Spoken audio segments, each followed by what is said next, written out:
Varicose veins కి సరైన చికిత్స కోసం సంప్రదించండి ఎవిస్ హాస్పిటల్.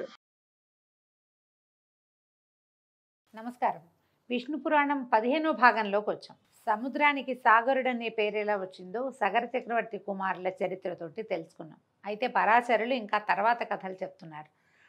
అంశుమంతునికి దిలీపుడనే కుమారుడు కలిగాడు. దిలీపుని కాలంలో కూడా తాత తండ్రుల కోసం ఏమీ చేయలేకపోయారు. కానీ దిలీపుని కుమారుడైనటువంటి భగీరథుడు మాత్రం రాజ్యాన్ని వదిలిపెట్టి బ్రహ్మ కోసం, పరమేశ్వరుడి కోసం, గంగానది కోసం ఎంతో తపస్సు చేసి చివరికి ఆ గంగానదిని పాతాళలోకంలోకి ప్రవేశింపజేసి త్రిపథగామిని చేసి ఆమెని భాగీరథి అని తన పేరునే గంగానదికి వచ్చేలాగా ప్రయత్నం చేసి తన ప్రయత్నంతో ప్రపంచంలోనే గుర్తింపు పొందాడు. అయితే తర్వాత ఈ గంగానది భూలోకంలోకి అతని తపస్సు వల్లే వచ్చింది. అయితే ఈ భగీరథుని కుమారుడు సహోత్రుడట. వాని కొడుకు నాభాగుడు, అతని కొడుకు అంబరీషుడు, అతని తనయుడు సింధుధ్వజుడు, వాని కుమారుడు ఆయుతాయువు కుమారుడు ఋతుపర్ణుడు. అయితే ఈ ఋతుపర్ణుడు అక్షవిద్యలో గట్టివాడు. మధ్యలో అందరి కథలు చెప్పట్లేదండి, కొన్ని ప్రత్యేకమైన గాథలే చెప్పబడ్డాయి. ఈ ఋతుపర్ణుడు ఏంటంటే అక్షవిద్య అంటే ఇతను పాచికలాడడంలో చాలా గొప్ప సమర్థుడట.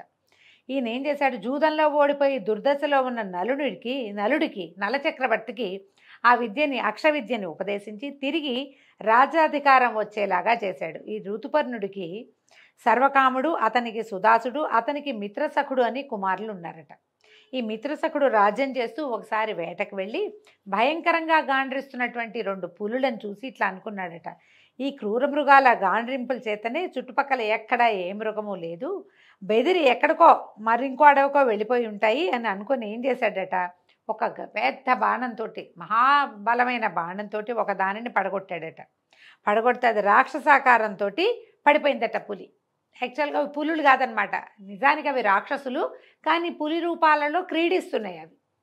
ఎప్పుడైతే ఇతను ఒక పులిని పడగొట్టాడో రెండో పులి ఏం చేసింది, రాక్షసాకారంలోకి మారిపోయి నా తోటి పులిని పడగొట్టావు, దీనికి ప్రతిక్రియ చేస్తాను చూడు నీకు అని రాక్షసాకారంతో వెళ్ళిపోయింది. ఇతను రాజు ఆశ్చర్యపడి అప్పుడేం చేయాల, నీ పని పడతా, నీ అంతు చూస్తా అని చెప్పి మాత్రం వెళ్ళిపోయింది.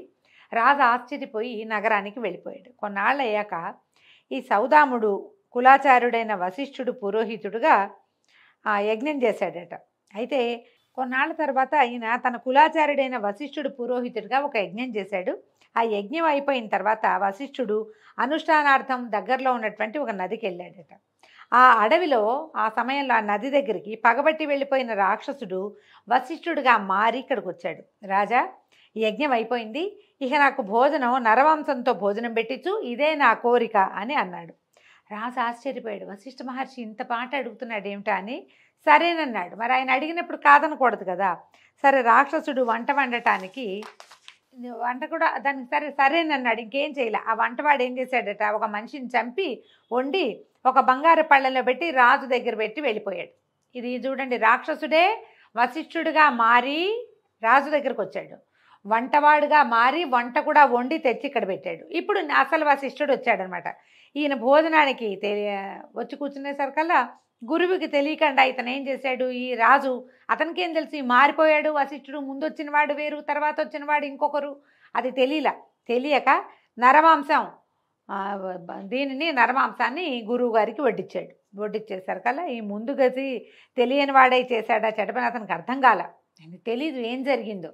దాంతో వశిష్ఠుడు పరమ తీవ్రమైన కోపం వచ్చి పుణ్యాన్ని సంపాదించడానికి ఘోర తపస్సు చేసే నాకు నరమాంసం భోజనం పెడతావా, ఇది రాక్షసులు చేసే పని, నువ్వు ఇట్లాంటి పని చేసావు, ఇంత యజ్ఞం నాతో చేయించి కాలకృత్యాల కోసం నదికి వెళ్ళి వచ్చేసరికల్లా నాకు నరమాంసం పెట్టి నన్ను అవమానించావు, కాబట్టి నరమాంస భక్షకుడు అయిన రాక్షసుడిగా మారిపో అని రాజుని శపించాడు. దాంతో రాజు బతిమలాడుతూ, అయ్యా, నువ్వు పొద్దున ఇందాక అడిగావు కదా ఈ భోజనం కావాలని, మళ్ళీ నన్ను శపిస్తావా, నువ్వు అడగటం వల్లే కదా నేను ఇంత పని చేశాను, లేకపోతే యజ్ఞం చేసిన వాడిని నేను నరమాంసాన్ని నివేదిస్తానా తండ్రి, నా తప్పు కాయి, నేనేం చేశానో నాకు తెలియటం లేదు, నువ్వు అడిగిందే నేను చేశాను కదా అని పరిపరి విధాలుగా బతిమలాడితే వశిష్ఠుల వారు దివ్యజ్ఞాన శక్తితోటి ఇట్లా తెలుసుకొని, ఓహో ఇది జరిగింది, సరే నీకు శాపం 12 సంవత్సరాలు ఉంటుంది నాయన, 12 ఏళ్ళు నీకు ఇది తప్పదు, శాపం వచ్చేసింది కాబట్టి 12 ఏళ్ళ తర్వాత నీకు శాప విముక్తి లభిస్తుంది అనగానే రాజు అన్నాడు, ఒప్పుకున్నాడు. కానీ ఏమన్నాడు,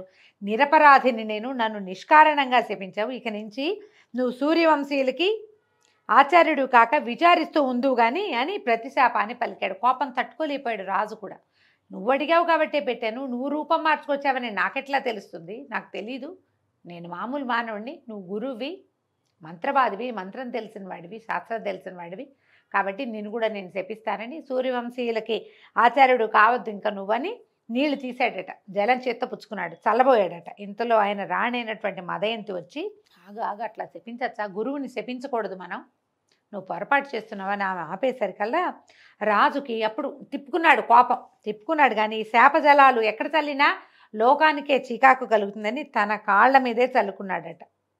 ఇంకెక్కడ చేయలేక భూమిని అంటే ఎవ్వరికీ ఆ కల్మషం తగలకూడదు అనుకుని తన పాదాల మీదే చల్లుకునేసరికల్లా ఏమైందట, వెంటనే అవి పాదాలు నల్లగా అయిపోయినాయట, మాడిపోయినట్టు అయిపోయినాయి, పాదాలు కళాకాంతి లేకుండా అయిపోతే అప్పటి నుంచి ఆయన పేరు కల్మాషపాదుడయ్యాడట ఆయన. అయితే ఈ కల్మాషపాదుడయ్యి గురువు శాపం వల్ల ఈ రాజు రాక్షసుడై రాత్రివేళ అడవుల్లో ఉండి వచ్చేపోయే నరులను చంపుతూ వారి మాంసాన్ని భక్షిస్తూ పగలు నరుడుగా కూడా ప్రవర్తించేవాడట.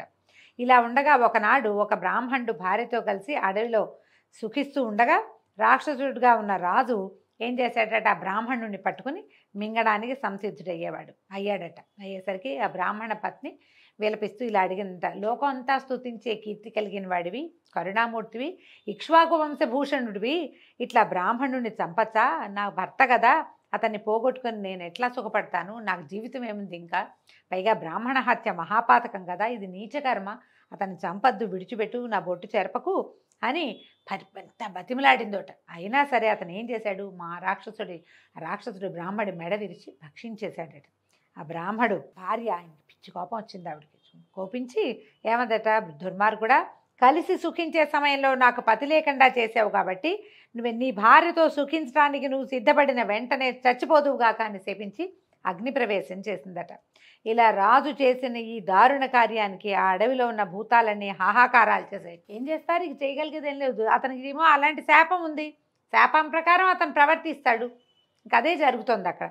ఇట్లా మునీంద్రుని శాపం వల్ల 12 సంవత్సరాలు రాక్షస కృత్యాలు చేస్తూ ఈ కల్మాషపాదుడనే రాజు లోకభీకరుడుగా ఉన్నాడు. తర్వాత వశిష్ఠాది మునులొచ్చి పాపము శాప విముక్తి రెండూ పోయేలాగా తగిన యజ్ఞాదులు చేసి ఈ రాజుని పుణ్యాత్ముని చేశారట. తర్వాత ఈ 12 ఏళ్ళు గడిచిన తర్వాత ఈ యజ్ఞం వల్ల అన్నీ పోగొట్టుకుని నార్మల్గా అయ్యి ఈయన రాజ్యపాలన ఆరంభించాడు. ఒకనాటి రాత్రి పట్టమేషైన మదయంతి దగ్గర చేరుకోగా ఆనాడు అడవిలో బ్రాహ్మణ పత్ని పలికినటువంటి ఆ మాటలు విని, ఈ శాపం ఉంది నాకు, నేను భార్య దరి చేరకూడదు, నేను మరణిస్తానని చెప్పి వెళ్ళిపోయాడు. విచారగ్రస్తుడుగా అయిపోయాడు. ఆయన ఏం చేయాలో తెలియలే. అలా కొంతకాలం ఉన్న తర్వాత సరే ఈయనకి సంతానం లేదు, ఏం చేయాలి, సంతానార్థం ఆలోచించి వశిష్ఠుడిని ప్రార్థించి నాకు సంతానం కలగాలి, నా భార్యకి పట్టపురాణికి లేకపోతే నా రాజ్యానికి ఉత్తరాధికారి ఉండరని ఆ భార్యని వశిష్ఠ మహామునికి అప్పచెప్పారట.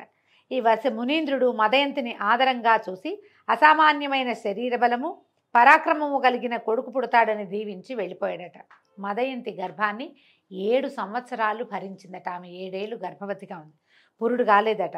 అయితే ఏం చేసిందట, ఎప్పటికీ పురుడు కాకపోయేసరికల్లా ఆవిడ విసుగు పుట్టిపోయిందట. ఒకనాడు ఒక ఉద్యానవనంలో కూర్చుని అశ్మము అంటే ఒక రాయితోటి గర్భాన్ని పొడుచుకునేసరికల్లా ఆ దెబ్బకి డెలివరీ అయిపోయింది, ఆమెకు ప్రసవం అయిపోయిందట. వాడిని అశ్మకుడు అని పేరు పెట్టాడట.